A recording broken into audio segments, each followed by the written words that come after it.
donde hoy el fiscal especial del caso, Jack Smith, presentó la acusación entre los cargos: retención deliberada de información sobre la defensa nacional, conspiración y encubrimiento. Javier Vega tiene el informe. Imágenes reveladoras de cómo se guardaron los documentos en Mar-a-Lago, en el escenario de un salón de baile, incluso dentro de un baño y dispersos sobre muebles y el piso. Parte de la evidencia presentada hoy por el Departamento de Justicia en la acusación formal contra el expresidente Donald Trump, tras la investigación del fiscal independiente Jack Smith, quien realizó 37 acusaciones criminales contra Trump, incluyendo declaraciones falsas, conspiración, ocultación de documentos y retención de información de seguridad nacional. Violations of those laws put our country at risk. Leyes cuya violación ponen en riesgo al país, declaró en conferencia de prensa, donde destacó la gravedad de los cargos que también se imputaron a Waltin Nauta, exayudante presidencial, cuya defensa declinó hacer comentarios y que, de acuerdo al documento, habría ayudado a mover las cajas, con archivos que incluían información relacionada con defensa y capacidades armamentísticas y que, según la acusación, en 2 ocasiones Trump compartió con otros, en reuniones dentro de su club de golf Bedminster en Nueva Jersey, donde en una transcripción de la evidencia admitió no haberlos desclasificado, algo que también descartó poder hacer como expresidente. En este tipo de casos, siempre una de las cosas más difíciles es comprobar que la persona acusada tenía conciencia de lo que estaba haciendo. Para este abogado no relacionado al caso, la clave es cómo se usó la información de los documentos, mientras subraya que los derechos políticos de Trump se mantendrán intactos. Legalmente no hay nada que impida a Trump a que siga aspirando a la presidencia y aun si es convicto a que pueda servir como presidente. Trump, por su parte, reaccionó en su red social atacando al fiscal especial Jack Smith, llamándolo un psicópata desquiciado que no debería estar involucrado en ningún caso que tenga que ver con la justicia. Mientras sus contrincantes en la interna republicana, como su ex vicepresidente Mike Pence y ahora precandidato a la Casa Blanca, han salido a criticar la acusación, horas después de la renuncia de 2 abogados de Trump, cuya defensa en Florida ahora encabezará Todd Blanche, quien estuvo con él durante su comparecencia en la Corte de Manhattan. Saludamos a Javier Vega, allá afuera del Departamento de Justicia. Javier, ¿se ha dicho si Trump divulgó información sensible? Pues un punto fundamental, Julio, porque si bien la mayoría de las acusaciones contra Trump son bajo esta llamada ley de espionaje y se habla de la acusación de estos 2 momentos en los que habría compartido documentos clasificados con terceros no autorizados, en realidad el Departamento de Justicia no está acusándolo de diseminar información relacionada a la defensa nacional, algo que hemos podido ya comprobar y verificar directamente con la oficina del fiscal independiente. Julio. Bueno, eso es muy importante. Gracias, Javier Vega. El siguiente paso vendrá el próximo martes en una corte federal de Miami, Florida. El expresidente Trump se presentará y allí hará su declaración. Rogelio Moratagli nos adelanta lo que sucederá en esa comparecencia. El proceso para la presentación de cargos contra el expresidente Donald Trump en una corte de Miami será muy similar al que se llevó a cabo en Nueva York, a pesar de que en esta ocasión enfrenta cargos federales. De acuerdo con un oficial de la corte, el exmandatario ingresará al edificio por un estacionamiento subterráneo. Él va a llegar y lo van a procesar. Va a hacer las huellas, las fotos, etcétera. Pueden que lo esposen o no lo esposen. Y entonces el fiscal va a tener la audiencia delante del juez con los abogados defendiendo al presidente Trump. Por ser una corte federal, es poco probable que se permita el ingreso de fotógrafos antes de que inicie la audiencia, como sucedió en Manhattan. Allí se leerán formalmente los cargos contra Trump, quien se declarará no culpable según su defensa. Después se discutirá la fianza, que seguramente le será concedida al exmandatario.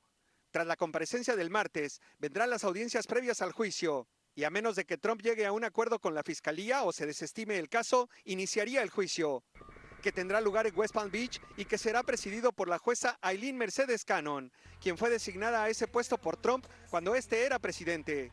Pienso que esta jueza va a hacer todo exactamente al pie de la letra y no se va a desviar como favor al presidente Trump. El juicio podría durar de 21 a 60 días, según fuentes de la NBC. Y al terminar el proceso, Trump podría ser declarado inocente o culpable. Si sucede lo segundo, se establecería fecha para dictar la sentencia. El expresidente ya enfrenta 34 cargos por delitos graves por su participación en un pago a la actriz porno Stormy Daniels. Y en Georgia también podría enfrentar cargos criminales. por su presunto intento para revocar los resultados de la elección presidencial en ese estado. A nivel federal, el Departamento de Justicia también lo investiga por eso, pero con mayor amplitud, porque incluye, entre otras cosas, la insurrección del 6 de enero. A diferencia de Nueva York, Trump tiene muchos seguidores en Miami y sus alrededores que podrían protestar cerca de la corte. Aún se desconocen los detalles del operativo de seguridad, pero la policía del condado espera que el gobierno federal le contacte para trabajar en conjunto. Aún no se ha definido qué magistrado va a presidir la audiencia del próximo martes. Hay dos opciones. Uno es el juez John Goodman, el otro es un hispano, Edwin Torres. Lo que sí se sabe es que tendrá lugar en la sala tercera del 13º piso del edificio que se encuentra al fondo, Julio, y esperamos que esto se convierta en un auténtico circo mediático. Sí, ahí estaremos. Eso será el martes en la Corte Federal de Miami. Al frente del juicio, ya lo decía Rogelio Morataglia en su reporte, estará la jueza federal Aileen Mercedes Cannon. Vamos a ver quién es ella.